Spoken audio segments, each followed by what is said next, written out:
selamat datang di channel Motomobi. Ini adalah Kia Grandzdona. Dan yes, sudah pernah kami buat review mobil ini. Review yang cukup lengkap. Kemudian kenapa pula kami buat video mobil ini lagi? Karena ini adalah yang facelift. Dan pada video ini kami bandingkan dengan Toyota Alphard. Sebelum kami lanjutkan video ini, mohon hentikan sementara dan tekan tombol jempol ke atas. Subscribe channel Motomobi apabila belum. Berikut dengan tombol loncengnya. Dan sebelum kami lakukan komparasi, kami bahas dulu tentang Grandzdona yang facelift ini. Kia Grandzdona, suatu mobil yang tidak merasa besar, walaupun dimensinya sangat besar. Panjangnya 5 meter lebih, lebarnya hampir 2 meter. Kenapa kami bilang tadi tidak merasa besar mobilnya? Karena desainnya itu seperti tidak besar. Tidak ada kamera 360 untuk membantu kebesaran mobil ini. Dan walaupun sebesar ini tetap front wheel drive. Sepertinya dengan ukuran segini harusnya sudah rear wheel drive. Memang panjang dan lebarnya tentu membuat suatu alasan juga kenapa mobil ini ada di muka bumi.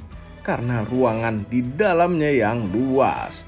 4 row, tapi semakin ke belakang semakin kecil joknya. Kami tetap suka jumlah seat yang banyak karena jumlah anggota keluarga kami. Lalu apa saja yang di faceliftkan? Pertama, lampu LED yang tadinya hanya halogen proyektor.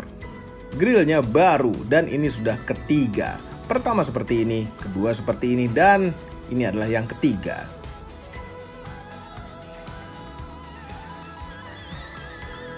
Bumper remodel menjadi lebih sangar. Kami suka bumper yang ini. Ada fog lamp model Ice Cube katanya, es batu, agar lebih berpandangan dingin. Kemudian yang paling terasa itu adalah di balik kap mesin. Bukan mesin yang baru, tapi gearboxnya baru. Dengan 8 speed, otomatis yang biasa. Karena jumlah gigi lebih banyak, lebih baik untuk mesin diesel. Kemudian interiornya, apa saja perbedaannya? Begitu buka pintu langsung sadar bahwa sekarang sudah ada tombol traction control. Dan pintunya ini motif kayu, bukan karbon-karbonan palsu seperti sebelumnya. Dan ini yang keren, setirnya masih memakai tombol-tombol yang sama, tapi sekarang sudah kulit, lapis kulit setirnya. Begitu pula dengan shifternya. Namun ini ada yang boros, penghangat setir yang mungkin sudah sepaket dengan setirnya. Dan juga penghangat kursi, mungkin ini adalah paket kehangatan. Dan ini untuk sebagian Anda penting. Parking brake menjadi electronic parking brake dengan auto hold. Controller AC juga berubah menjadi digital dengan dual zone di depan. Begitu pula controller AC di belakang menjadi digital. Kontrol AC bukan berada di tengah tapi berada di sebelah sana. Ya, mungkin maksudnya biar supir kontrolnya gampang gitu. Cuma buat apa supir kontrol dari sini, orang bisa dikontrol dari depan. Masalahnya kalau di Indonesia kan kita duduk di sebelah kiri nih, bos-bosnya. Ini nggak nyampe.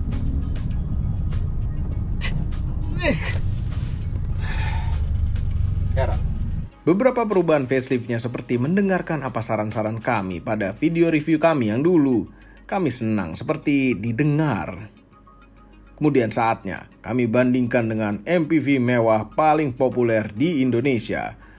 Mungkin Anda berpendapat bahwa tidak sebanding antara kedua MPV ini.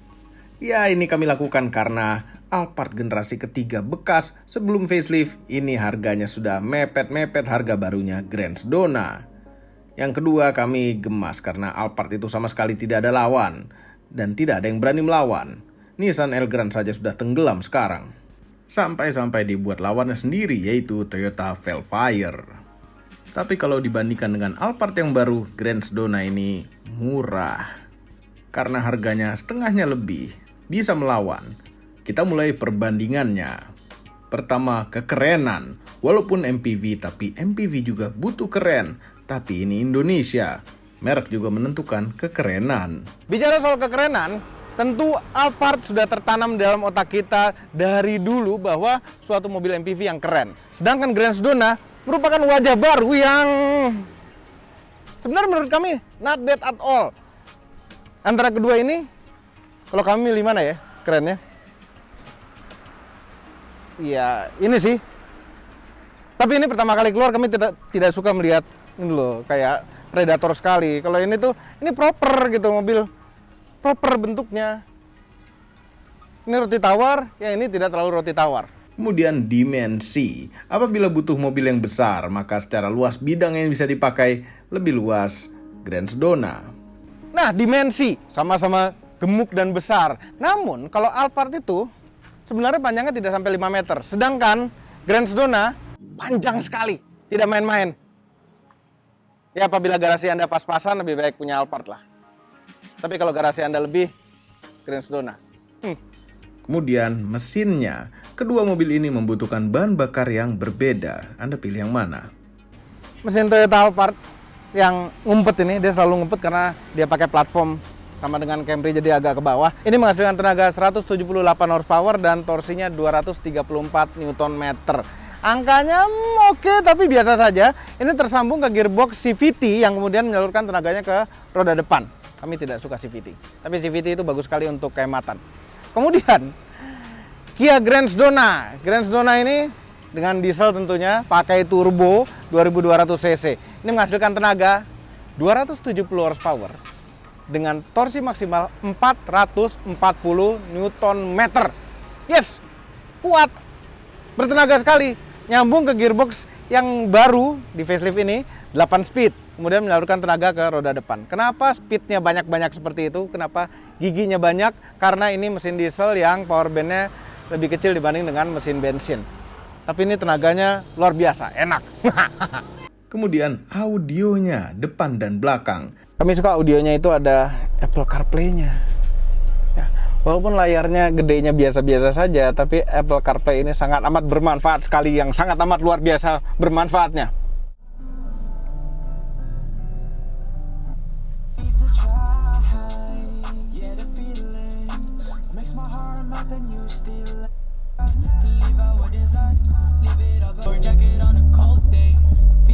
Ini audionya lumayan enak loh.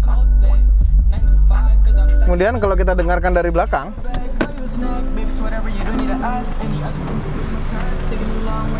speakernya itu ada di belakang sana. Jadi kita benar-benar duduk di tengah-tengah. Speaker depan jauh, speaker belakang agak jauh. Oke, sekarang kita dengarkan Alphard. Kami itu tidak suka melihat tampilan head unitnya di Alphard ini. Ini seperti head unit aftermarket.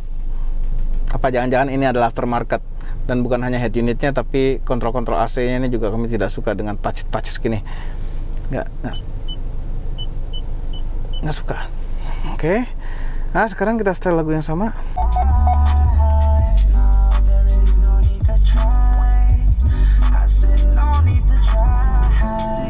Enakan Grand Sedona, ya?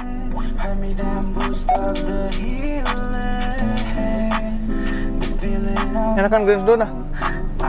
Coba duduk belakang.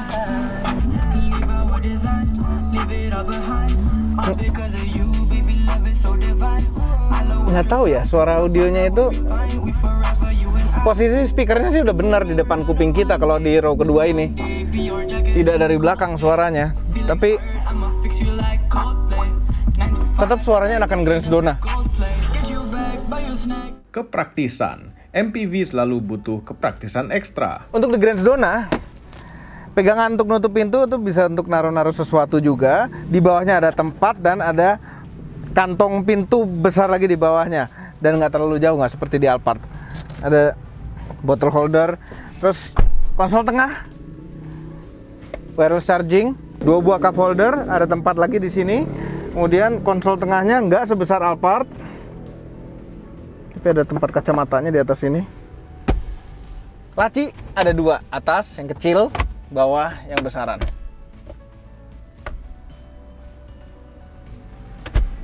Sayang sekali di antara kedua mobil ini tidak ada satupun yang pakai cool box.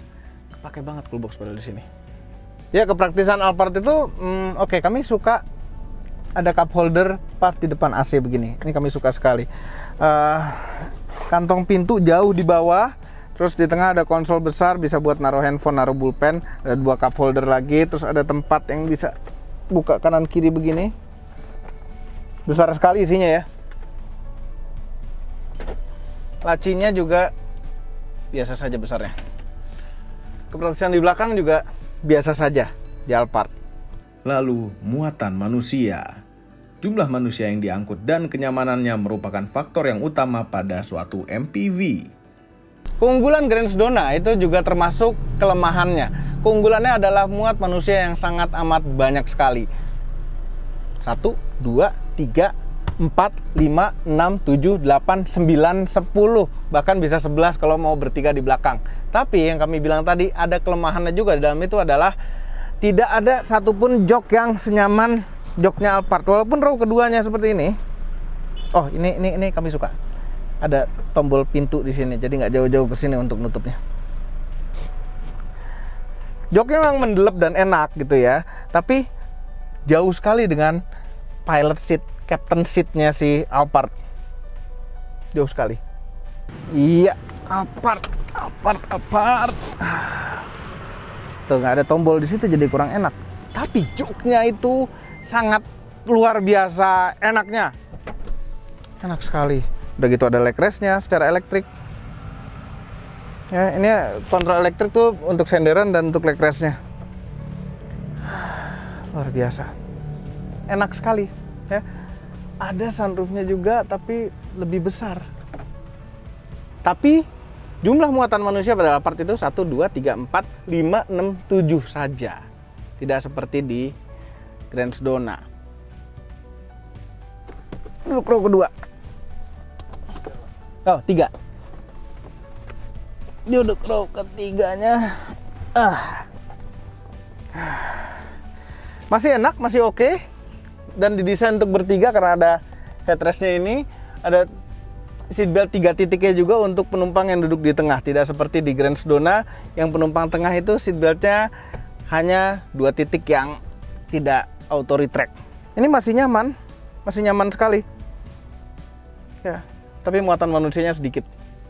Muatan barang. Tentu selain mengangkut manusia, juga butuh ngangkut barang juga. Kenapa ya belum power tailgate bukanya ya? Emang begitu ya? Harus dari kunci, sama kayak Land Cruiser. Nah, dengan row ketiga yang nyaman tadi, ruang bagasi tersisa tuh hanya segini.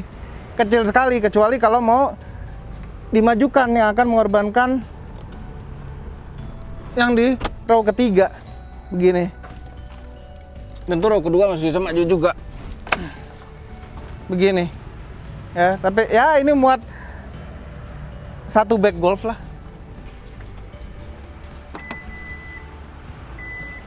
Grand Sedona.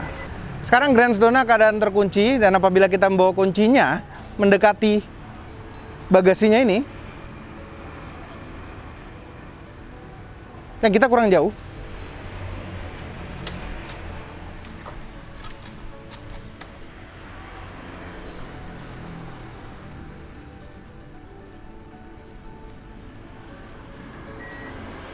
Tanpa mencet apa-apa, tanpa nendang apa-apa, bagasinya akan ngebuka.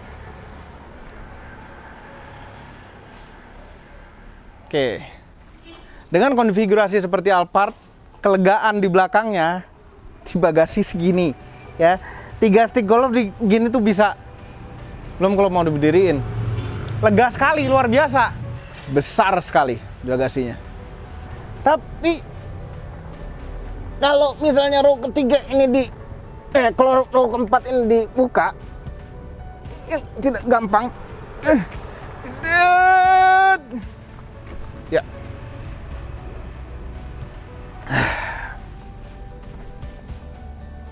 Nggak ada sama sekali ruang bagasi tersisa. Dan yang duduk di row keempat, semua jok mesti dimajukan. Yap, semua joknya mesti dimajukan.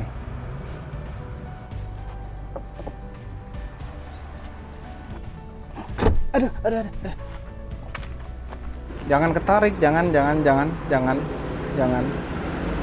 Ya, aman pungu. Aman. Memang biasanya MPV macam ini yang nyetir itu supir, tapi kami juga menilai driving positionnya. Suatu MPV biasanya driving positionnya itu tidak enak, namun tidak untuk kedua mobil ini. Driving position.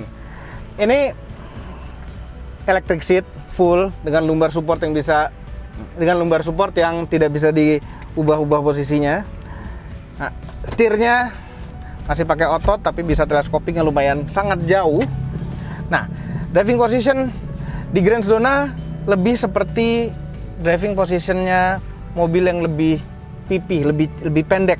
Artinya ini lebih menyerupai driving positionnya MPV yang lebih kecil lah. Dan ini nggak ada armrest sendiri, jadi ada gede ini konsol. Tapi driving positionnya cukup enak. Gara-gara teleskopiknya bisa panjangnya luar biasa. Kemudian Alphard. Di Alphard driving positionnya itu bisa teleskopik juga. Hampir mirip juga, tidak seperti mobil tinggi yang kakinya lebih ke bawah, tapi ya. Jadi driving positionnya enak juga. Tidak seperti Alphard generasi sebelumnya. Ini driving positionnya paling mantap, luar biasa. Tapi ada rasa tenggelamnya di Alphard ini. Tidak seperti Grand Sedona. Ini dashboardnya terasa tinggi sekali. Kalau Grand Sedona itu tidak. Grand Sedona itu masih ada rasa commandingnya. Kalau di Alphard kita agak-agak ada rasa tenggelam. Kemudian kita tinggikan joknya. Nah, setelah ditinggikan joknya,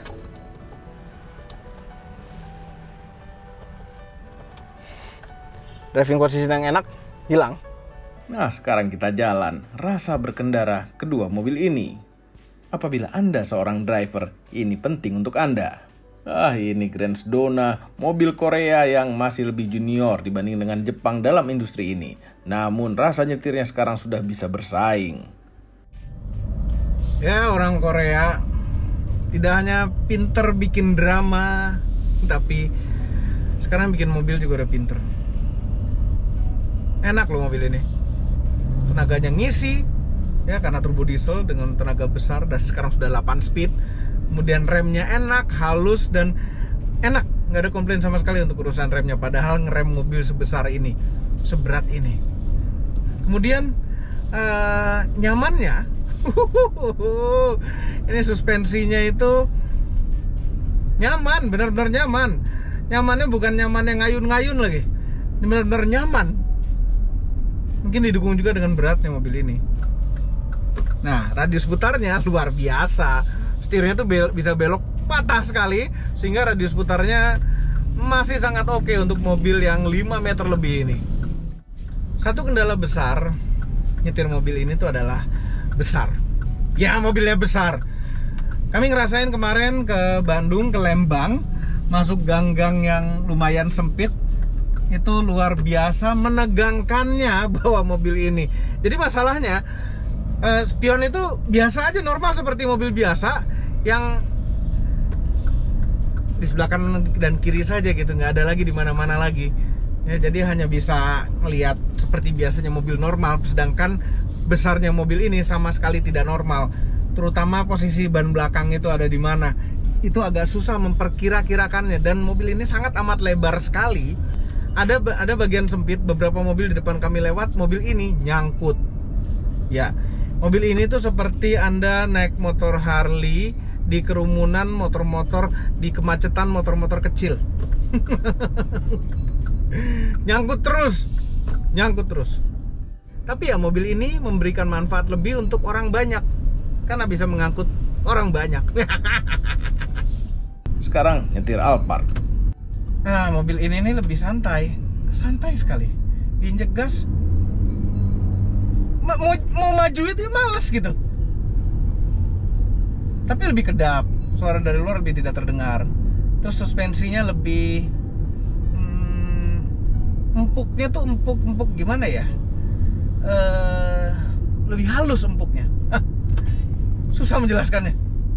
Intinya rasa suspensinya lebih mahal di Alphard. Kemudian radius putarnya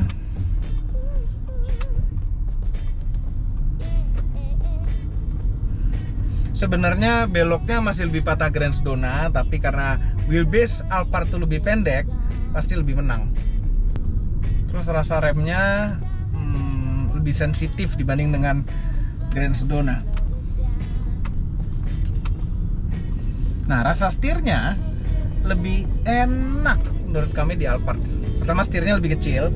Terus kalau di Grand Sedona itu masih pakai hidrolik biasa, power steeringnya. Itu ada feedback dari jalan tuh sangat terasa sekali, malah kalau menurut kami agak kurang nyaman karena MPV nyaman nih harusnya. Nah kalau Alphard ini enggak, dia sangat halus sekali, halus, feedbacknya halus, rasa setirnya halus, macam wanita. Gas. CVT, kami tidak suka CVT. Overall, ya kesimpulan, memang tergantung kebutuhan. Alphard dibutuhkan untuk anggota keluarga yang tidak sebanyak kami dan masih bisa dipakai untuk kendaraan sehari-hari bos-bos karena row keduanya enak sekali. Namun apabila Anda nyetir sendiri, Anda akan selalu gemas dengan tenaganya dan CVT-nya. Overall mengenai Grand Sedona, seating capacity-nya benar-benar unggul dari semua MPV yang ada. Tidak senyaman Alphard duduknya, tapi ya cukup nyaman. Namun tidak cukup nyaman untuk jadi kendaraan sehari-hari bos-bos. Dan ini merupakan mobil yang paling tepat untuk keluarga Om Mobi. Kursinya banyak, ruang bagasinya lega sekali apabila tidak memakai row keempat. Dan untuk disetir sendiri, tenaganya sangat amat cukup. Alphard yang tahun 2015 harganya sudah hampir sama dengan Grand Sedona baru, namun masalah-masalahnya sudah mulai timbul, yang pada umumnya di kaki-kaki. Sedangkan Alphard facelift yang terbaru, brand new, harganya 1.195.650.000. Sedangkan Grand Sedona yang diesel ini 692.400.000. Sangat jauh harganya. Namun secara fungsi lebih baik Grand Sedona, tapi secara nyaman lebih baik Toyota Alphard atau Velfire.